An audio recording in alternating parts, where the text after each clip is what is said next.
Assalamu alaykum hörmətli kuzatuvchilarimiz. Bağat Eke Hafta Savda kanalına abunəçilər. Əziz yurttaşlar, bugün 12 noyabr 2025 yıl.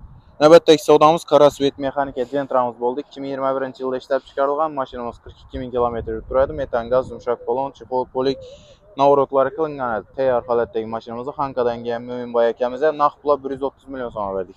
Razı mısınız? Razıyam. Tələk isteklər olsa bahalardan kanıqdızmaqır. Bahası yaxşı ekan, qanıqdıq. Maşınqam gəb yox. Tavsiyə qılasınızsa. Tövsiyə qılaman, gələ görgə.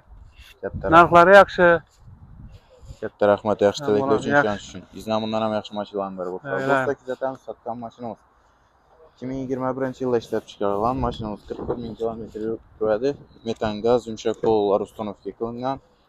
Çipol, polikəram yaxşılarından qoyulan maşında umuma rasxod yox. Təyar halətdədir. Maşınımızı 130 milyon nağd pula Xanka verdik dostlar. Gələ öyrəsə, şimdi izləyənlərdə maşınlar köp. BMA gəlib ardan gəlirsə, o da qalıb gitə öyrəsə. Sizlərdən şimdi satılan maşınlar olsa, kəşlər istəsək, satıqlarımız gəlsək, naxalamız gəlsək, satıb bəriş variantları var.